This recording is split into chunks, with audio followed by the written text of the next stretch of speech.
मैं जरा पंजोता साहब आपसे शुरू करना चाहूंगा।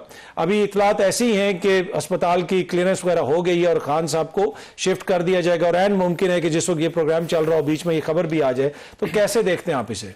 बहुत शुक्रिया, बड़ी नवाजिश। यकीनन जी, ये अगर शिफ्ट होते हैं तो पूरी कौम के लिए एक बड़ी खुशी की बात है। देखें, इस सारे लम्हे के अंदर जो सारा एक साल से खास तौर पर ये सारा मामला किया गया, यानी मुलाकातें बंद और खान साहब का ट्रीटमेंट तक नहीं हो रहा था, उसमें ना एक कोशिश की गई मायूसी फैलाने की कि इमरान खान साहब तो अब बाहर नहीं आने वाले। ठीक है, वो जेल में ही हैं, जेल में ही रहेंगे, और कारकुनान के अंदर वो सारा वो एक पैदा करने की कोशिश की कि लोग मायूस हो जाएं।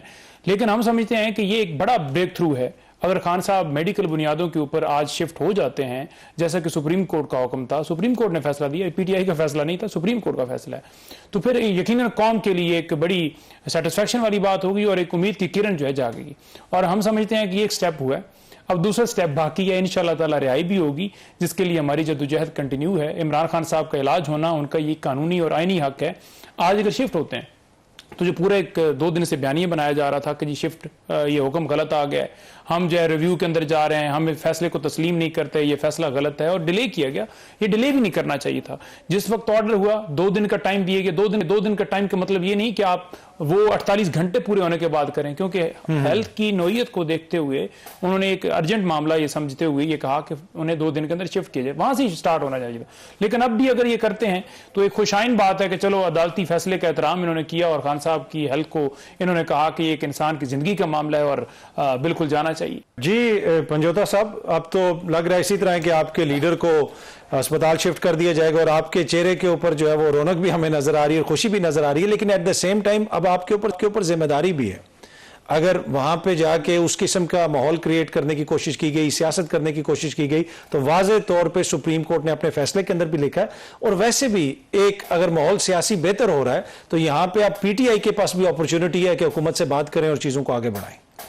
देखें, बिल्कुल आप बात ठीक कर रहे हैं। जो सुप्रीम कोर्ट का फैसला था उसमें ये हमसे पहले पूछा गया कि आप क्या अंडरटेकिंग देंगे। हमने बिल्कुल अंडरटेकिंग दी है और आपके इस प्लेटफॉर्म से, आपके प्रोग्राम की तवज्जो से हम दोबारा से ये कहते हैं कि पीटीआई ने मुकम्मल तौर पर तमाम कारकुनान को, लीडरशिप को, ticket holders, MNAs, MPa, senators, जितने भी तहरीक इंसाफ से तल्लुक़ रखते हैं, हर एक को सख्ती से यह हिदायत की हैं कि आप इमरान खान की सेहत के ऊपर जो है वो कोई इस तरह की चीज़ ना कीजिए कि उनकी सेहत को मजीद फिर हम दोबारा मुश्किलात के अंदर लेकर चले जाएं। तो कोई बंदा भी इंशाल्लाह ताला शिफा इंटरनेशनल हॉस्पिटल के बाहर नहीं जाएगा। हाँ, इंडिपेंडेंट फॉर एग्जांपल मीडिया वाला कोई जाता है, कोई यूट्यूब वाला जाता है या कोई और जाता है, तो उसका तरीके इंसाफ के साथ तो ताल्लुक नहीं है। और अगर कोई इस तरह की हरकत करेगा भी, या साजिश या कोई 100 होता है प्रोपेगेंडे करने वाले, तो उसका तरीके इंसाफ के साथ कोई ताल्लुक नहीं है। आप हमें देखें, हम में से किसी को देखें, एमएनएज, एमपीए से या पार्टी की लीडरशिप में से, तो फिर तो आप कहें जी कि आप गए हैं।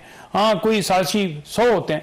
दूसरी ये चीज़ है, देखें, हुकूमत ने आज फिर ऑफर दी है कि आप बातचीत करें। शहबाज शरीफ साहब ने कहा है, फ्लोर ऑफ द हाउस वो गए, गौहर साहब से भी उन्होंने बात की और गौहर साहब ने भी आगे से कहा कि ठीक है, पहले भी आपने लफ्जी बात की, अगर उसे प्रैक्टिकली मैनों के अंदर लेकर आगे बढ़ते तो हम भी आगे से कुछ रिस्पॉन्स देते।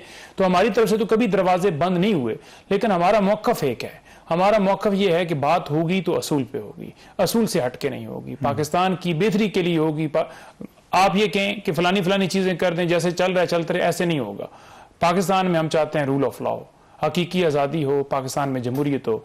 उस पैरा के अंदर किसी भी जमात से बात होगी तो ये तो खान साहब ने भी कहा हुआ है। नहीं भाई, आपने सुना ये बात। ऑब्वियसली अब आपका पता नहीं क्या मौक़िफ़ है, लेकिन एक तासुर है कि चीजें जो एकदम से बदली हैं, कहीं ना कहीं कुछ आप लोगों ने भी तो गिव एंड टेक किया होगा ना। किसी चीज पे आप भी राजी हुए होंगे कि अब हम ये नहीं करेंगे, या फिर कोई ऐसी डील या डील नहीं है, कोई ऐसा मामला नहीं। काज़मी साहब, इशू ये हुआ कि जब सुप्रीम कोर्ट के अंदर मामला गया, उस वक्त उस दिन राजा साहब और हम तमाम वकला गए और अदालत से सदा की कि खान साहब के केस को लगाया जाए। उन्होंने मेहरबानी करके लगा दिया। अब उसके अंदर अगर सुप्रीम कोर्ट ने यह समझा कि इमरान खान साहब की तबीयत जो है वो नासाज है, बिगड़ी है, इनके इलाज के बावजूद ट्रीटमेंट ठीक नहीं हुआ, जैसा कि हुज़ैफा साहब फरमा रहे हैं कि बेहतरीन इकदाम कर रहे थे, इकदाम ठीक होते तो इमरान खान की आंख को नुकसान पहुंचता, बार बार उनको शिफ्ट किया जाता। उन्होंने कहा कि मेरे 3 महीने मेरे कहने के बावजूद जेल सुपरिटेंडेंट ने गफलत दिखाई। बुशरा बीबी ने यही कहा कि 10 दिन गफलत दिखाई, उनको नुकसान पहुंचाया गया। तो उसके बाद जो रिपोर्ट सामने आई, सुप्रीम कोर्ट ने देखा कि इसमें तो ये बीमारी भी है, बीपी का इशू भी बन गया है, दांतों का भी इशू बना, कान का इशू बना। उन्होंने कहा तो ये तो हर हिस्सा जो है उसको कुछ ना कुछ हुआ है। तो इतनी सीरियस पोजीशन के अंदर उन्होंने कहा कि आप ठीक नहीं इलाज इसका मतलब कर पा रहे हैं ना, और फैमिली की सेटिस्फेक्शन भी जरूरी है। उनके जाती मॉलेज कह रहे हैं कि एक दफा वो ले आए, टेस्ट सारे कर लें, 2-3 साल से वो जेल में है, पूरा प्रॉपर ट्रीटमेंट हो जाए, फैमिली की सेटिस्फेक्शन हो, पूरी कौम की हो। एक शख्स का बुनियाद जेल में जाने का मतलब ये तो नहीं है कि उसके तमाम हकूक खत्म हो गए। तो उन्होंने फैसला दे दिया। अब उसके बाद इन्होंने समझा कि शायद हमारे खिलाफ साजिश हो गई है, ये बुखलाहट का शिकार होगा।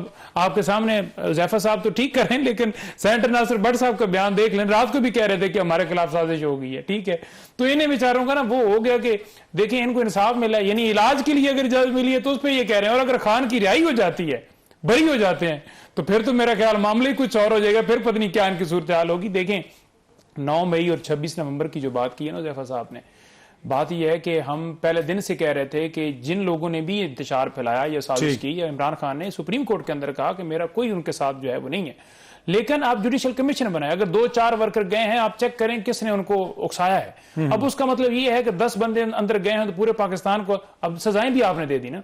इमरान खान ने ना उन्हें कहा कि आप ऐसा करो, तो फिर इमरान खान पे क्यों मुकदमा आते हैं? वो तो खुद एडमिट कर चुका है कि मैं इस बात की मजम्मत भी करता हूं अगर किसी किस्म का इस तरह का मामला हुआ है, किसी पे हमला हुआ है, लेकिन इसकी जुडिशियल इंक्वायरी हो, सीसीटीवी फुटेज आए।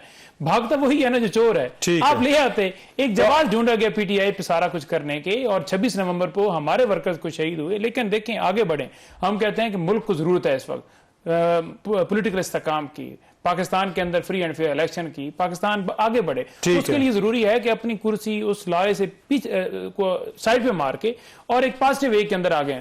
आप आगे आए, देखें फिर पाकिस्तान कैसे आगे बढ़ता है। पंजोता साहब, जिस तरह अभी अहमद साहब कह रहे थे कि बहुत सारे ऐसे मामला हैं, स्पेशली ये जो सुबह वाला मामला है, पीटीआई खान साहब खुद माजी में कहते रहे कि जी सारे डिवीजन को सुबह बना दें, तो इसके ऊपर आपके साथ चला जा सकता है, सिस्टम आपके साथ चल सकता है।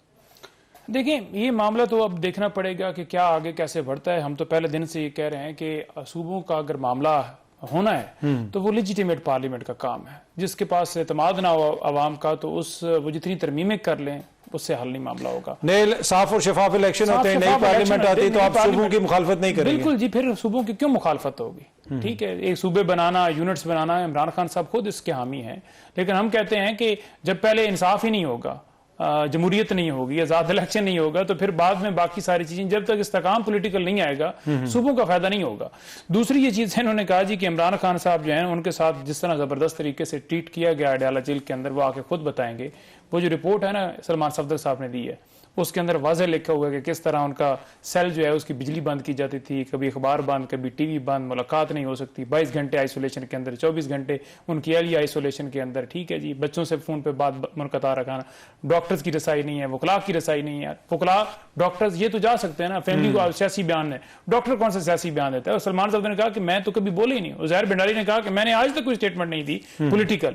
ठीक है, तो वो तो सारी कौम के सामने है मामला। दूसरी डॉक्टर यास्मीन राशिद और आसान की जो बात की है, देखिए डॉक्टर यास्मीन राशिद बाहर बैठ के वो कह रही थी कि कोई अंदर बंदा ना जाए, उन्होंने बार बार रोका, तो जो रोक रहा है उसको भी आपने वही सजा दी है कि उसका भी इलाज तक नहीं हो रहा और उसकी जमानत तक नहीं हो रही। और जो हसान है, हसान के मामले के ऊपर भी अगर पेंट का उसके ऊपर इल्जाम है, तो हम कहते हैं कि जो कानून उस पे है पेंट उठाने के ऊपर, वो आप इस्तेमाल करें। ये तो नहीं होता मिलिट्री ट्रायल कर दें, फिर उसके बाद मिलिट्री ट्रायल वो सजा भुगत भी ले, उसके बाद भी उसकी राय नहीं हो रही। सुप्रीम कोर्ट ने कहा कि 45 दिन के अंदर कानून बनाए, अभी तक कानून नहीं बन रहा।